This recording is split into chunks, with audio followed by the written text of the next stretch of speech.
March 6, 1944, 29,000 feet above Brandenburg, Germany. The air at 6 miles high burns the lungs and freezes the blood. Oberleutnant Franz Stigler sits in the cramped cockpit of his Messerschmitt Bf 109G6, his oxygen mask pressed tight against his face, leather gloves stiff, with cold despite the heated grips.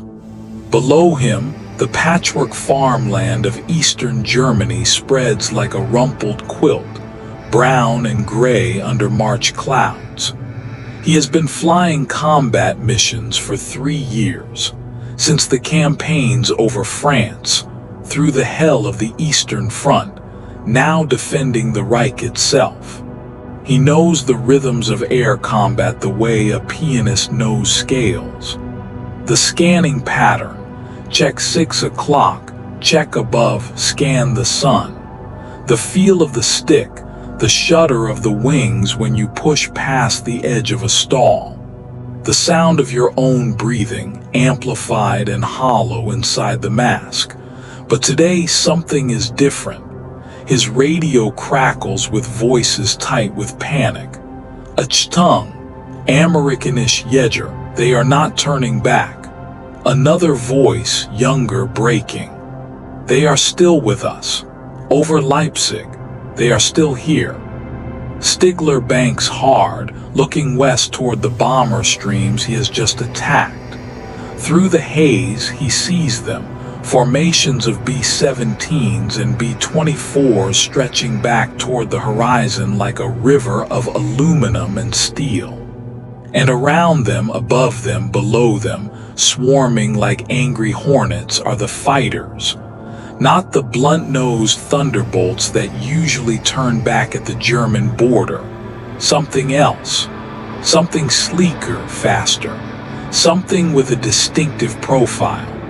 The belly scoop, the laminar flow wing, the bubble canopy catching the sun. Mustangs. North American P-51 Mustangs.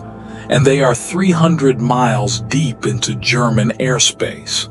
For the first time in 3 years of combat, Franz Stigler feels something cold settle in his chest that has nothing to do with altitude.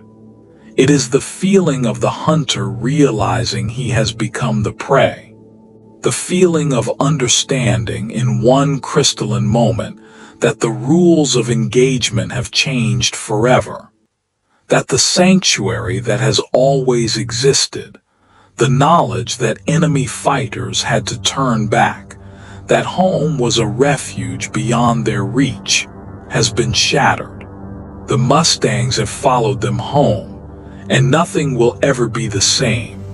To understand the terror that gripped German pilots in the spring of 1944, one must first understand what had come before. The Luftwaffe in the early years of the war had been a weapon of such devastating effectiveness that it had rewritten military doctrine. In Poland, in France, in the Low Countries, German air superiority had been total. The Stukas had screamed down on cowering infantry. The Messerschmitts had swept the skies clean of opposition. The bombers had reduced cities to rubble, while fighters provided escort that seemed invincible. Even in the Battle of Britain, though the Luftwaffe had ultimately failed to break the RAF, German pilots had operated with the confidence of professionals engaging amateurs. They had better training, better tactics, better aircraft in many respects. Yes, the Spitfire was formidable, but the German pilots were veterans. They understood their machines. They trusted their skills. And they had always fought over territory they could return to. That was the crucial element. A pilot could push hard, engage aggressively, because he knew that if his aircraft was damaged, if his fuel ran low, if the fight turned against him, he could disengage. He could dive away, use his speed, run for home. The enemy fighters, equally low on fuel, equally far from friendly territory, would have to let him go. This calculus defined air combat over Europe through 1942 and into 1943, when the Americans began their daylight bombing campaign, flying deep into German territory in their heavy bombers. The Luftwaffe devised a brutal but effective response. Let the American escort fighters, P-47 Thunderbolts and P-38 Lightnings, both limited by range, accompany the bombers to the limit of their fuel, wait for them to turn back, then strike. Mass attacks by Bf-109s and FW-190s, sometimes 50 or 60 fighters at once, would tear into the unescorted bomber formations. The Americans called it running the gauntlet. The Germans called it wilde Sau, wild boar tactics. The math was simple and brutal. A B-17 could carry defensive guns, but it was not a fighter. It was a flying fortress, yes, but a fortress that could be surrounded, isolated, and destroyed. On October 14, 1943, during the second raid on Schweinfurt, the 8th Air Force lost 60 bombers in a single mission, 600 men killed or captured in one afternoon. The USAAF was bleeding to death over Germany, and the German pilots knew it. They knew that for a few more months, perhaps a year, they held the advantage. The Americans could not sustain those losses. They would have to stop the daylight raids. They would have to concede the skies. And then the Mustangs arrived. The North American P-51 Mustang was not, initially, an American design in the purest sense. The British had commissioned it in 1940, desperate for fighters and willing to try anything.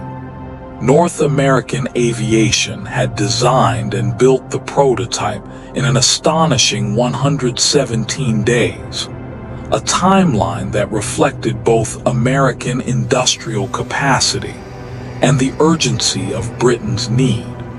The early models, powered by Allison engines, were fast and maneuverable at low altitude, but disappointing at the heights where German fighters operated. But in 1942, an engineer named Ronald Harker of Rolls-Royce saw a Mustang and had an idea.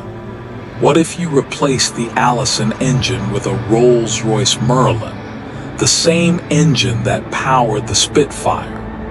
The marriage of American airframe and British engine produced something extraordinary. The P-51B and P-51D models, equipped with the Packard-built Merlin V1650 engine, could fly higher, faster, and most importantly, farther than any fighter in the world. With drop tanks, disposable auxiliary fuel tanks slung under the wings, a Mustang could escort bombers all the way to Berlin and back, over 1,000 miles, round trip. The strategic implications were seismic. For the first time in the war, Allied fighters could maintain continuous escort throughout an entire deep penetration mission. The sanctuary of distance, which the Luftwaffe had relied upon, evaporated overnight. German pilots who had grown accustomed to attacking bombers in relative safety, who had developed tactics based on the assumption that they would not have to fight enemy fighters over their own airfields, suddenly found themselves in a war of attrition they could not win. Because the Americans, unlike the Germans in 1944, had pilots to spare, and fuel, and aircraft. The industrial colossus that had been slow to awaken was now fully engaged, producing fighters faster than the Germans could shoot them down. In 1944, North American aviation would build more than 6,000 Mustangs. German aircraft production, despite Albert Speer's desperate efforts at rationalization, was struggling to replace combat losses, while also dealing with the systematic destruction of factories by the very bombers the Mustangs were protecting. The Mustang was not just a weapon, it was a statement. It was the physical embodiment of American industrial might, of a nation that could afford to build fighters with range to spare, with power to burn, with the luxury of protecting its bombers rather than simply throwing them into the meat grinder and accepting catastrophic losses. Franz Stigler had expected to fight Americans who were brave but inexperienced. He had expected pilots who flew in rigid formations, who relied on numbers rather than skill, who could be scattered and picked off by a veteran with 300 combat missions. What he had not expected was to be hunted. The Mustangs changed the nature of air combat over Germany in ways both tactical and psychological. Tactically, they made the mass fighter attacks on bomber formations increasingly suicidal. A Bf-109 pilot lining up for a head-on pass at a B-17, the most effective attack profile, despite the terror of flying directly into the bomber's forward guns, now had to worry about Mustangs diving out of the sun. Every attack had to be faster, shallower, less precise. The luxury of setting up a perfect deflection shot, of taking the time to lead the target properly, disappeared. You fired, you broke away, and you prayed that you had not been spotted by a Mustang lurking above. But the psychological impact was deeper. German pilots began to experience what Allied pilots had felt over France in 1940, what Soviet pilots had felt over the Ukraine in 1941. The terrible knowledge that the sky was no longer yours, that every mission might be your last, that the odds were shifting against you not through any failure of courage or skill, but through the simple arithmetic of attrition and industrial capacity. The Luftwaffe had lost 2,262 pilots killed in 1943. In the first 6 months of 1944, it would lose nearly 2,000 more. Experienced flight leaders, men who had survived years of combat, were dying at an unsustainable rate. They were being replaced by 19-year-olds with less than 100 hours of flight time, boys who had been rushed through training because Germany needed pilots more than it needed properly trained pilots. These youngsters, thrown into combat against American pilots who had trained for 2 years and had the advantage of superior aircraft, survived an average of 7 missions. 7 missions, less than 2 weeks. Stigler himself trained some of these boys. He watched them strap into their fighters with hands that trembled. He tried to teach them the tricks that might keep them alive. Don't fixate on your target, always check your 6. Never fly straight and level for more than 5 seconds. Use the sun, use the clouds, use every advantage you can find. But what advantage remained when the enemy had more planes, more fuel, more pilots? And now, with the Mustang, the ability to fight you over your own airfield. The missions merged into a nightmare of repetition and mounting dread. Take off at dawn, form up over the assembly point, climb to altitude. The radio chatter as you approach the bomber stream. Positions called out in clipped German. Warnings about fighter escort. Coordination for mass attacks that must be executed with precision or they become suicide runs. And then the moment when you see them. The bombers first, their contrails etching white lines across the blue, and then always the Mustangs, circling, waiting. The Mustang's performance advantages were not overwhelming in any single category. A Bf-109 G6 could turn tighter at high speeds. An FW-190 could dive faster. But the Mustang was faster than both in level flight above 15,000 feet. It could climb with them. It could run them down if they tried to disengage. And crucially, it could stay in the fight. A German pilot who found himself engaged with a Mustang over Leipzig had to consider his fuel state. Could he sustain a turning fight? Could he extend away and escape? Or would he run out of fuel trying to reach his airfield, forced to crash land or bail out while the Mustang, with fuel to spare, circled overhead? This was the terror that German pilots spoke about in quiet moments, in the barracks after dark when the bravado faded. Not the fear of death in combat.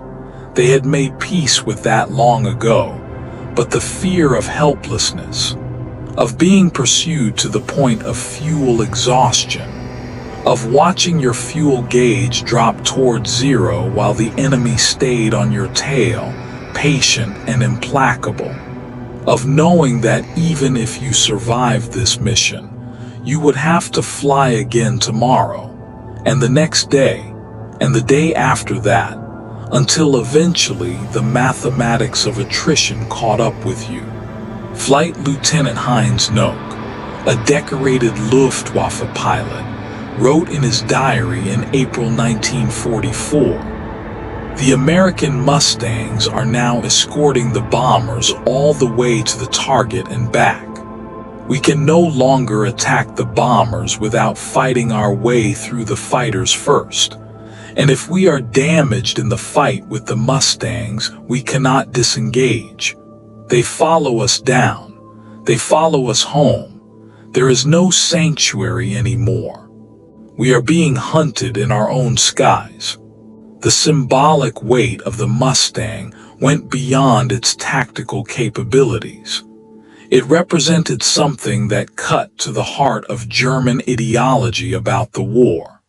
The Nazi propaganda machine had spent years cultivating the image of German technological superiority, of Teutonic engineering genius triumphing over the crude mass production of the democracies. The Luftwaffe's fighters were precision instruments, hand-built by skilled craftsmen, each one a testament to quality over quantity.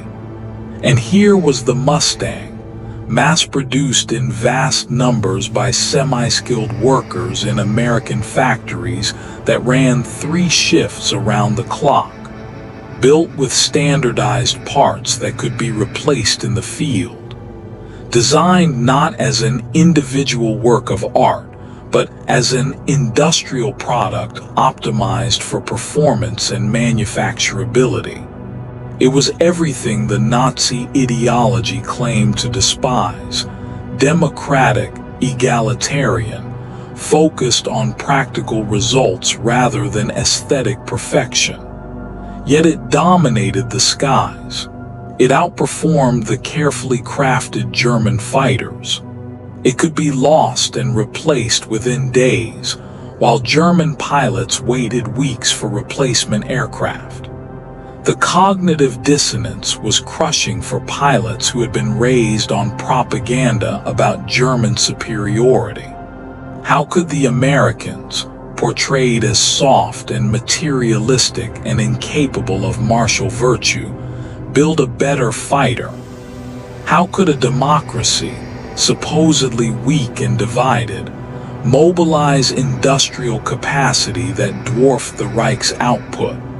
The answer was uncomfortable, because democracy worked. Because a system that valued individual initiative, that encouraged innovation, that did not require ideological purity from its engineers, could produce weapons more effectively than a totalitarian state obsessed with control and conformity. The Mustang was not just a threat to German pilots. It was a threat to the entire ideological framework that justified the Nazi state. Stigler, though not a Nazi party member, had been raised in a culture that valorized German technical excellence. He took pride in his aircraft, in the precision of German engineering. But by the spring of 1944, he had seen too many comrades die, had watched too many crude but effective American fighters swarm over German airspace to maintain his illusions. The Mustang was a better weapon not because of some innate superiority of the German or American people, but because it had been designed by a system that prioritized what worked over what ideology demanded. On March 15, 1944, Stigler flew his last mission against American bombers. The target was an aircraft factory near Augsburg. His unit, JG-3, scrambled with 30 fighters. They climbed hard, pushing the engines to maximum power, hoping to reach altitude before the escort could intercept them. The bomber stream appeared at 25,000 feet, enormous and impossible to miss, over 200 B-17s flying in tight formation, their contrails painting the sky white. And around them, like wolves around a herd, the Mustangs. Stigler's flight leader called for a head-on attack. It was near suicidal, flying directly into the combined firepower of the bomber formation, but it was the only approach that gave them a chance of hitting the bombers before the escorts intercepted. They dove from 28,000 feet, building speed, until they were screaming toward the lead bomber group at over 400 miles per hour. Stigler selected a B-17 in the center of the formation. He could see the pilots in the cockpit, the sun glinting off the plexiglass nose. He armed his 20 cannon and machine guns, 400 meters, 300. The bomber's guns were firing now, tracers arcing toward him like glowing strings. 200 meters. He pressed the trigger. His aircraft shuddered with recoil. The B-17's left wing sparked and shredded. Pieces of metal spun away. 100 meters. He pulled up hard, pulling 6 GS, his vision graying at the edges, his body crushed into the seat. And then something slammed into his aircraft like a hammer blow. His engine coughed, smoke pouring from the cowling. His control stick went mushy. He had been hit. He did not know if it was bomber fire or a Mustang that had bounced him during his attack run. It did not matter. His aircraft was dying. He chopped the throttle, pushed the nose down to keep airspeed, and looked for a place to crash land. That was when he saw the Mustang. Silver, with a red nose and the white star insignia of the U.S. Army Air Force on the fuselage. It was flying formation with him, off his right wing, close enough that he could see the pilot's face. The American pilot looked at him, made eye contact, then did something Stigler would remember for the rest of his life. The American saluted. A slow, deliberate gesture. Then the Mustang rolled away and climbed back toward the bomber stream. Stigler managed to crash land in a field near Augsburg. He suffered a concussion and 2 broken ribs but survived. As he sat in the wreckage, waiting for rescue, he thought about the American pilot who had spared him, who could have shot him down easily but had chosen mercy instead. It was a moment of humanity in the midst of industrial slaughter, a reminder that behind the ideologies and the propaganda, there were men making choices. But he also thought about what the Mustang represented. The American pilot had let him live because he could afford to. Because there would be another mission tomorrow, and the Americans would come again. And the mathematics of the air war favored them so completely that one German pilot more or less made no difference. The mercy was real, but it was also a kind of dominance. We can let you live because we are winning, and nothing you do will change that. By June 1944, the Luftwaffe's fighter force was in crisis. The Normandy invasion required massive air support, pulling units from the Reich defense. Fuel shortages were becoming critical. The synthetic fuel plants that Germany relied on were being systematically destroyed by bombers escorted by Mustangs. Pilot losses were unsustainable, and most telling of all, the Luftwaffe was beginning to abandon daylight operations over Germany except under specific circumstances. The sky belonged to the Americans. German pilots who had once scrambled eagerly to intercept bomber raids now felt a sense of dread when the alarm sounded. They knew the odds. They knew that in any engagement they would be outnumbered, that the Mustangs would be there, above and behind the bombers, waiting for German fighters to commit to an attack. That fuel and ammunition were limited, while the Americans seemed to have infinite resources. And they knew that if they were damaged, if they had to try to disengage and limp home, the Mustangs would follow.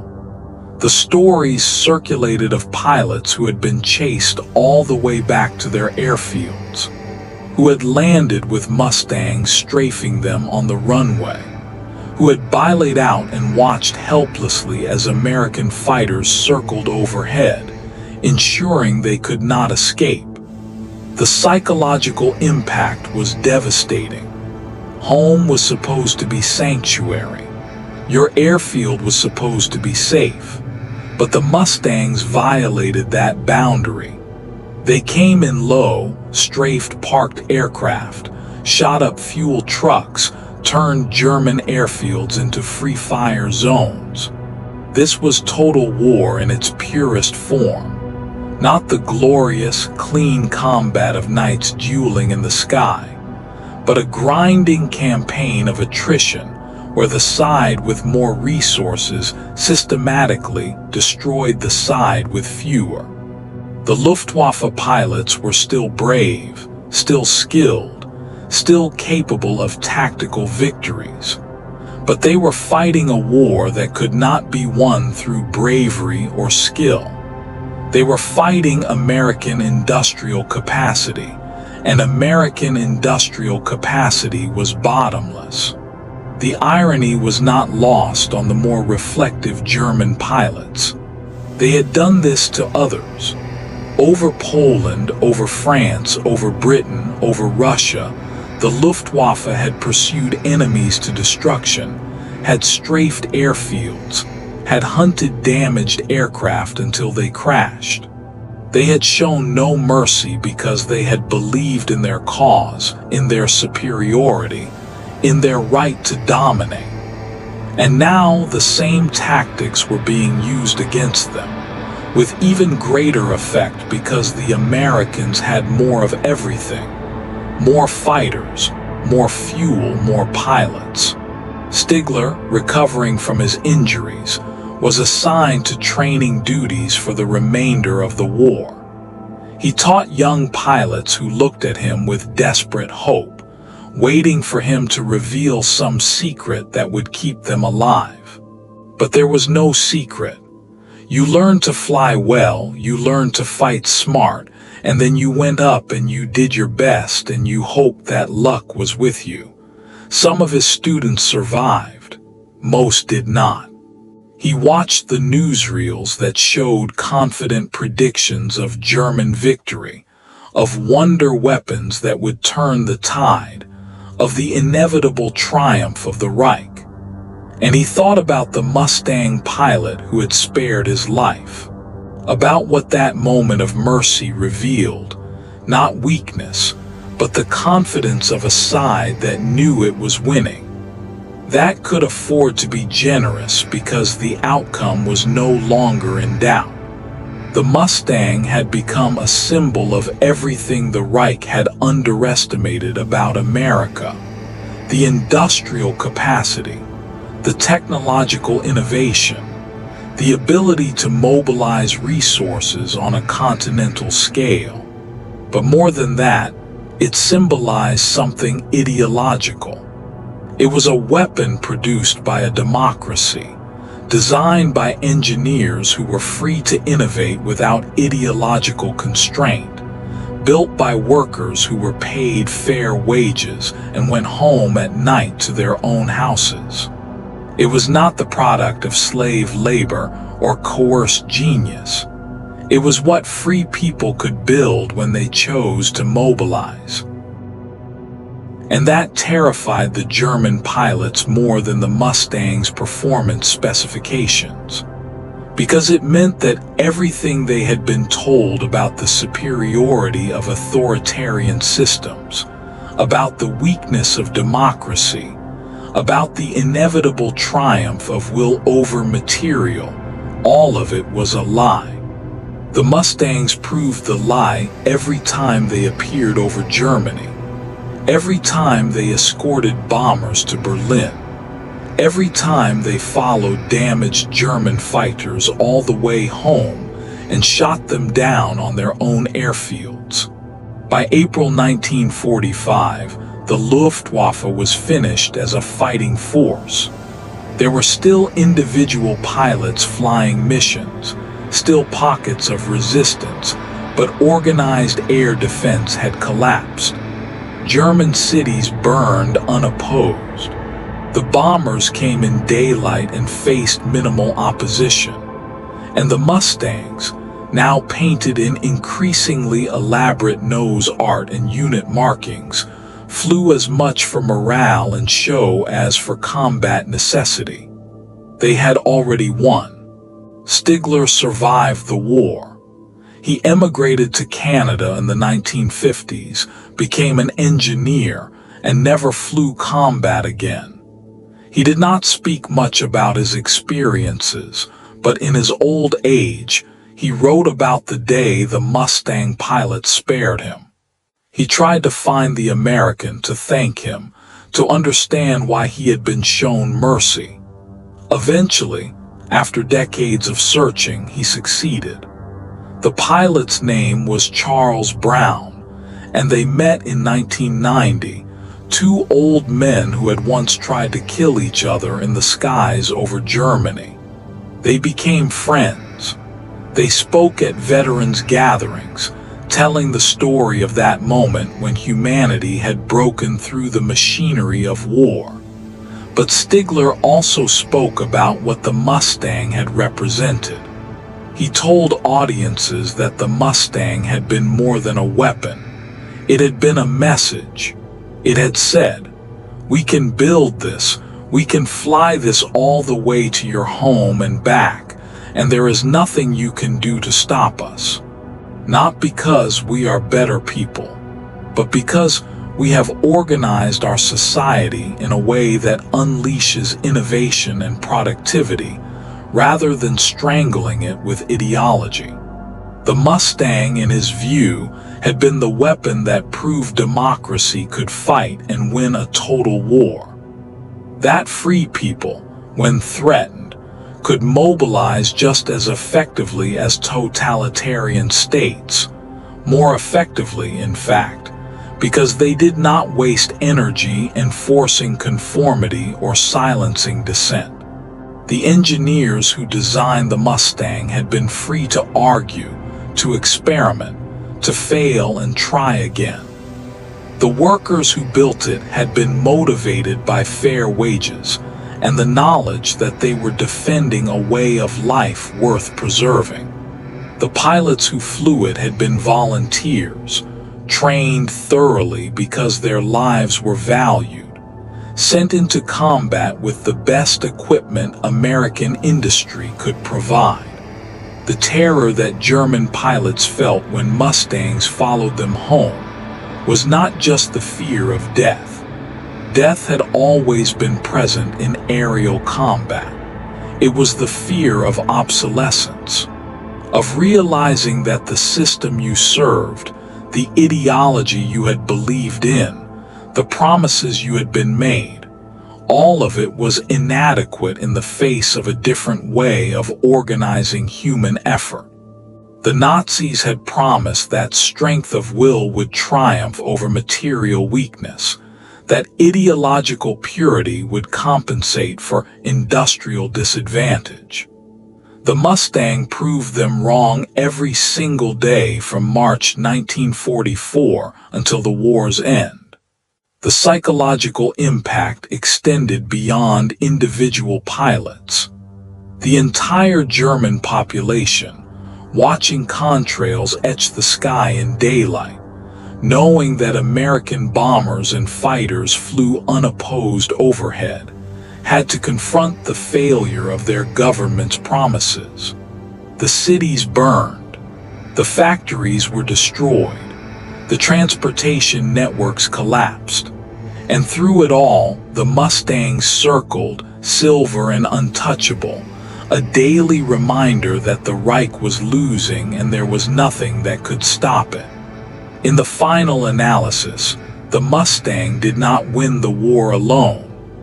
The Soviet armies grinding westward, the massive bomber offensive, the naval blockade, the resistance movements, all contributed to Nazi Germany's defeat.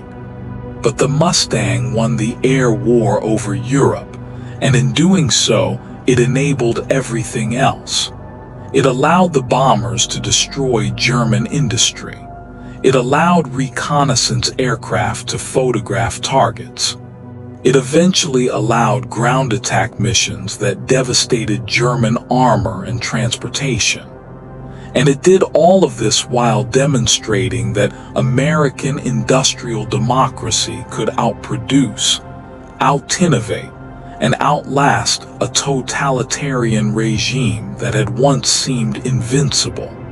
Today, the P-51 Mustang is remembered as one of the great fighter aircraft of World War II.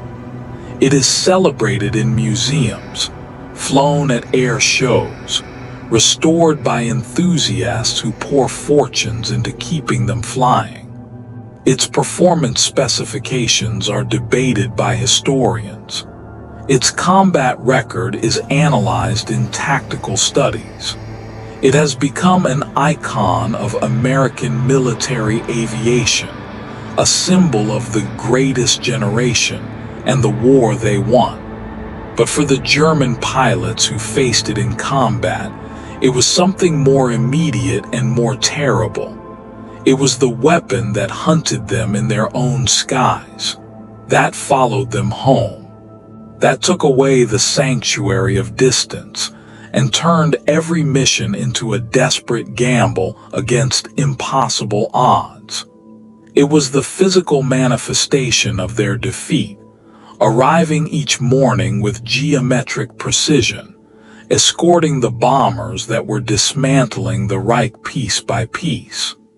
And it was the messenger that delivered an uncomfortable truth, that freedom, properly organized and motivated, could outfight tyranny, that a democracy's industrial might, when fully mobilized, was more powerful than a dictatorship's forced labor, that engineers allowed to innovate without ideological constraint could design better weapons than those forced to conform to party doctrine.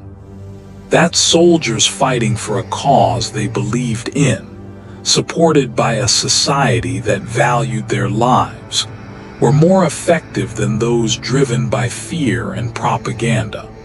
The Mustang was abundance in aluminum form. It was the luxury of range, of having enough fuel to fly 1,000 miles and still fight.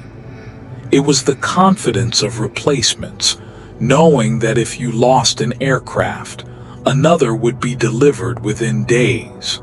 It was the freedom of choice, pilots who volunteered rather than being conscripted, who flew because they believed in what they fought for, not because they feared what would happen if they refused. And when German pilots saw Mustangs following them home, when they felt the terror of being hunted over their own airfields, what they were really experiencing was the collapse of everything their ideology had promised them. The realization that strength came not from racial purity or authoritarian discipline or nationalist fervor, but from the messy, argumentative, innovative chaos of a free society mobilized for war. The sky above Germany in 1944 was a place of constant terror for Luftwaffe pilots. Every mission brought the possibility of death, but more than that, it brought the certainty of defeat. The Mustangs were always there, always watching, always waiting. And if you survived the combat, if you managed to shoot down a bomber or evade the escort fighters, if you turned for home with your fuel low and your ammunition expended, you could not relax. Because they would follow. They would follow you through the clouds. They would follow you down to low altitude. They would follow you all the way to your airfield and strafe you as you tried to land. There was no escape, no sanctuary, no moment when you could let your guard down. The Mustangs had taken away the one comfort that had sustained German pilots through years of brutal combat, the knowledge that home was safe. And in taking that away, they had won the war in the air. Not through any single dramatic battle, not through technological magic or tactical genius, but through the simple, grinding application of superior resources. The Americans could afford to lose Mustangs. They could afford to lose pilots. They could afford to fly missions every single day in any weather against any opposition. The Germans could not. The mathematics was inescapable. Franz Stigler in his later years would reflect that the moment he saw the Mustangs over Brandenburg was the moment he knew Germany had lost. Not because of that specific mission, but because of what the Mustangs represented. They represented an enemy that could project power anywhere, at any time, with overwhelming force. They represented an industrial base that could outproduce Germany by an order of magnitude. And they represented an idea that free people, fighting for a cause they believed just, were unstoppable when properly equipped and supported. The terror German pilots felt was not irrational. It was the most rational response possible to the reality of their situation. They were fighting a war they could not win, using weapons that were increasingly obsolete, in service of an ideology that had promised them superiority and delivered only death. The Mustangs following them home were not just enemy fighters.